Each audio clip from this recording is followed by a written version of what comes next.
ఒకవైపు వైసీపీ నాయకులు ఎక్కడ మాట్లాడినా ఆంధ్రప్రదేశ్లో రెడ్ బుక్ రాజ్యం వెళుతుంది అంటూ మాట్లాడుతున్నారు.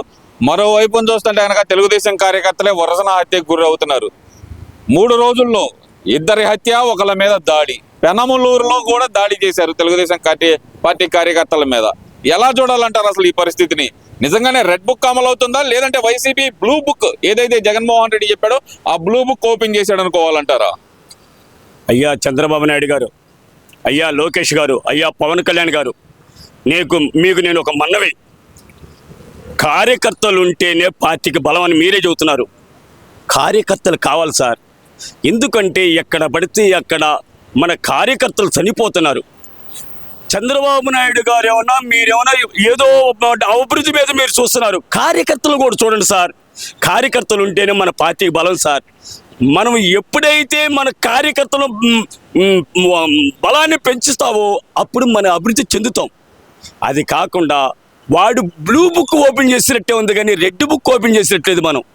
అతను సంపటం మొదలుపెట్టాడు. మీరు లా అండ్ ఆర్డర్ మొదలు పెట్టకపోతే కార్యకర్తల లేని తర్వాత మన పార్టీ ఎందుకు సార్? మన పార్టీ బతకాలంటే మన కార్యకర్తలు కావాలి సార్. మనం వాళ్ళు కొట్టడం సార్. వైసీపీ వాళ్ళ ప్రభుత్వంలో వాళ్ళ మీద ఒంటి మీద చెయ్యి వేయాలన్నా కానీ వణికారు సార్. మనల్ని చూస్తే మన కార్యకర్తలను చూస్తుంటే పిచ్చోళ్ళను చూసినట్టు చూస్తున్నారు సార్. కొట్టడం సార్, చంపటం సార్. మీరు ఇంకా కళ్ళు తెరవాలి సార్. ఒక్కసారి కళ్ళు తెరవండి. మీరు 1999లో మత ఘర్షణలు కూడా అనగొట్టిన నాయకుడు మీరు. 95 అనుకోండి. నేను 99లో నేను వచ్చినప్పుడు బాగా మీరు అభివృద్ధి చెందుతున్నారు. మీకోసం నేను ఎన్నో కార్యక్రమాలు చేశాను. నాకు తెలుసు 99 నుంచి 82 నుంచి పార్టీ నుంచే నేను ఉండటానికి. నాకు అప్పుడు నా దగ్గర కొద్దిగా సంపద కొంతమందికి ఎన్ని కాదు. మరి జగన్మోహన్ రెడ్డి తిరగబడండి అంటున్నారు కదా, దానిలో భాగంగానే ఈ హత్యలు జరుగుతుంది. నిజం. అతనికి మట్రలు చేయటము ఇవన్నీ ఆయనకి ఇష్టం.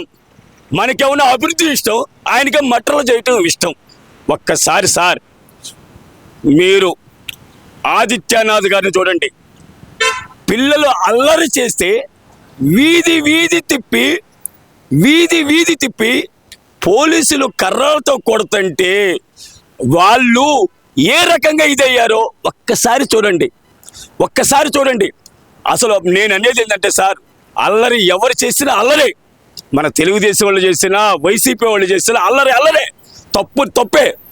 కాకపోతే ఖండించపోతే రాష్ట్ర అభివృద్ధి చెందదండి. ఎవరైనా సరే ఈది కొట్టండి. కొడితే జ్ఞాన సంపద పెరిగింది. ఈది తిప్పండి. ఎవడైతే ముందు కలగజేసి కొట్టాడో వాడిని కొట్టడం మొదలు పెట్టండి. అప్పుడు రాష్ట్రం అదే అభివృద్ధి చెందింది. దాంతోపాటు పిల్లల భవిష్యత్తు మారింది. మాలాంటి తల్లిదండ్రులు మా బిడ్డలు బయటికి వెళ్ళినా సంతోషంగా ఇంటికి వస్తారనేది ఒక ధైర్యం ఉంటుంది. ఇవాళ అల్లరి మురకల వల్ల నిన్న అది చూసారా పొంగునూరులో అతను చనిపోవటం ఏంటి సార్? ఇవాళ మన ప్రభుత్వం ఉండి కూడా అతను చంపటం ఏంటి అంటే పెద్దిరెడ్డి అంత దమ్ముగలడా? మనం ఒక సైన్యం తయారు చేసుకోలేమా? ఒక సైన్యం తయారు చెయ్యండి సార్. మనం అంటే భయం అంటే ఎలా ఉంటుందో అలా చూపించండి ప్రజలకు కూడా. అప్పుడు భయం అనేది ఎవడైనా తప్పు చేయాలంటే భయపడతాడు. నాయకులు, వైసీపీ నాయకులు కానీ ఎవడైనా భయపడతాడు. చూపించండి ఒక్కసారి దమ్ముగా.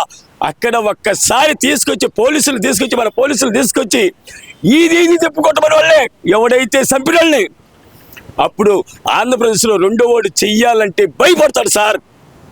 ఇదంతా ఒక ఎత్తు అయితే కనుక రాష్ట్రంలో అల్లర్లకి వైసీపీ నాయకులు ఏమన్నా ప్లాన్ చేశారనుకోవాలంటారా? అంటే ఎన్నడూ లేని విధంగా కత్తులతో దాడులు చేసి కృష్ణా జిల్లాలో కూడా కత్తుల దాడులు మొదలైనవి అంటే కనుక అల్లర్లకి ఏమన్నా ప్లాన్ చేశారనుకోవచ్చు అంటారా? నిజం సార్. రాష్ట్రం అభివృద్ధి చెందుతుంది. అభివృద్ధి చెందితే అతని పేరు మర్చిపోతారు. అతని పేరు మర్చిపోతే ఇట్లాంటివన్నీ నాకు మళ్ళీ గుర్తింపడదు. ఇలాంటి అల్లర్లు చేస్తే మళ్ళీ ప్రజల్లో నాకు ఒక ఇది ఉంటుంది. అల్లర్ల వల్ల ఏమైందంటే ఎంప్లాయ్మెంట్ రాదు. దానివల్ల ఇప్పుడు 4 కంపెనీలు రావాలంటే రావు. అల్లర్లు ఉంటే ఏ దేశమైనా బాగుపడదండి. ఏ దేశమైనా వెళ్ళండి, ఆ దేశం బాగుపడదు. ఏ దేశం అయితే నలుగురు కలిసి మాట్లాడుకుంటారో ఆ దేశం డెవలప్ అయింది. ఏ దేశం అయితే రోడ్లు కానీ రవాణా వ్యవస్థ కానీ బాగుంటే ఆ దేశం బాగుపడింది. అట్టనే ఈ రాష్ట్రం కూడా బాగుపడటం వాళ్ళకి ఇష్టం లేదండి. వైసీపీ కార్యకర్తలకి వాళ్ళు ఏ కాడికి నాశనం చేయాలని వాళ్ళ దృష్టిలో ఉండారు. అభివృద్ధి కావాలని మీరు చూస్తున్నారు, వాళ్ళ నాశనాన్ని వాళ్ళు కోరుకుంటున్నారు. మీరు లా అండ్ ఆర్డర్ మెయింటైన్ చేయకపోతే ఎవరి బిడ్డల భవిష్యత్తు బాగోదండి. మీరు మొదలు పెట్టండి సార్, మొదలు పెట్టండి. మీకు చేతులెత్తి దండం పెడుతున్నా. నేను ఎప్పుడు ఎవరిని ఇంతవరకు నేను మాట అని ఎరగను. నాకు కొన్ని లక్షల మంది తెలుసు. నాకు ఒక్కడ కూడా శత్రువు అనేవాడు లేడు సార్, శత్రువు అనేవాడు లేడు. సరే, ఇదంతా ఒక ఎత్తు అయితే కనుక ఏంటి వైసీపీ హయాంలో జరిగిన స్కాములన్నీ ఒకదాని తర్వాత ఒకటి బయటకు వస్తున్నాయి. ఎలా చూడాలంటారు? Liquor scam, Posani Krishnamurali arrest, ఒకళ్ళ తర్వాత ఒకటి ఏదంటారు ఇదంతా? అసలుకి లిక్కర్ స్కామ్లో నాకు బెయిల్ కావాలంటే ఎంపీ మిథున్ రెడ్డి హైకోర్టుకి వెళ్ళిన వైనం ఎలా చూడాలంటారు ఇదంతా?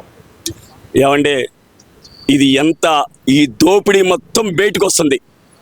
ఈ మొత్తం బయటకు వచ్చే కొంది ఇవన్నీ ప్రజలకు తెలుస్తున్నాయి. ఈ నాటకాన్ని మాల్పించాలంటే, తెలియకుండా చేయాలంటే ఏదో కలర్లో సృష్టిస్తే ఇది పక్కగా డైవర్ట్ అయిపోద్ది. ఇదంతా డైవర్ట్ చేస్తే ఇది ఆలోచన సార్.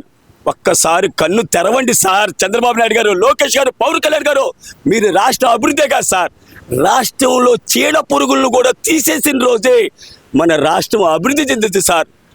నిజం సార్. నేను ఎప్పుడు ఒకళ్ళంటే మహాపాపం. ఎప్పుడైతే దేవుణ్ణి మనం ఏం కోరుకోవాలో తెలుసా? ప్రజలు మనం ఎప్పుడు వాళ్ళు ఆనందంగా ఆరోగ్యంగా ఉండాలని ప్రతి ఒక్కడు నేను కోరుకుంటాను సార్. రోజు మనస్సాక్షిగా చెబుతున్నాను సార్. అమ్మ తోడండి, రోజు నేను మనస్సాక్షిగా చెబుతున్నానండి. దేవుణ్ణి నేను ప్రతి మంది అందరూ ఆనందంగా ఆరోగ్యంగా బతకాలని కోరుకుంటా. అట్టా చెయ్యండి సార్, నా జీవితం సస్యశ్యామలం అయితే. అంటే ఈ లిక్కర్ స్కామ్ బయటపడే తల్లికి ఒక్కొక్కళ్ళ పేర్లు బయటకు వస్తున్నాయని చెప్పి ఈ హత్య రాజకీయాలకు తెరలేపారనుకోవచ్చు అంటారా? ఇది నిజం. ఎందుకంటే ఎన్ని డైవర్ట్ అయిపోవాలి, ఇవన్నీ డైవర్ట్ అయిపోతే అల్లరి సృష్టించాలి. ఒక అల్లరి సృష్టిస్తే ఇవన్నీ డైవర్ట్ అయిపోతాయి.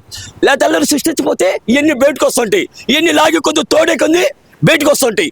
ఇవన్నీ అమ్మో వాయు అని అంటారు కదా ప్రజలు. వామ్మో ఇంత అవినీతి ఉందా, ఇంత ఇది ఉందా, వామ్మో మా ఊడు ఇంత చేశారని వాళ్ళు వైసీపీ నాయకులు కూడా అనుకుంటారు అప్పుడు. అందుకని చెప్పేసి ఎన్ని డైవర్ట్ వీళ్ళందరినీ ఎట్లాంటి అల్లర్లు సృష్టిస్తే దానివల్ల పక్కదారి పట్టిదని వాళ్ళు అనుకుంటున్నారండి. ప్రజలు అనుకుంటున్నారు, నేను కూడా కదండి, ప్రజలు కూడా అనుకుంటున్నారండి. ఏమనుకుంటారండి? నలుగురు కూర్చుని చోట ఎన్ని డైవర్ట్ చేయాలనే ఆలోచనలో ఉన్నాడు. ఇవన్నీ అల్లర్లు సృష్టిస్తే అప్పుడు దాన్ని పక్కదారికి వెళ్ళిపోద్ది. అప్పుడే నా గురించి బయటికి తెలియదనే ఆలోచనలు జగన్మోహన్ రెడ్డి ఉన్నాడు. ప్రజలు ఏమనుకుంటున్నారంటే, నీ బతుకు మాకు తెలుసురా జగన్మోహన్ రెడ్డి, నువ్వు ఎంత ఎదవనారో 5 ఏళ్లలో మేము చూసాము, నువ్వు ఎన్ని డైవర్ట్ పాలసీలు చేసినా కానీ ప్రజలు నిన్ను నమ్మరు అని అంటున్నారు.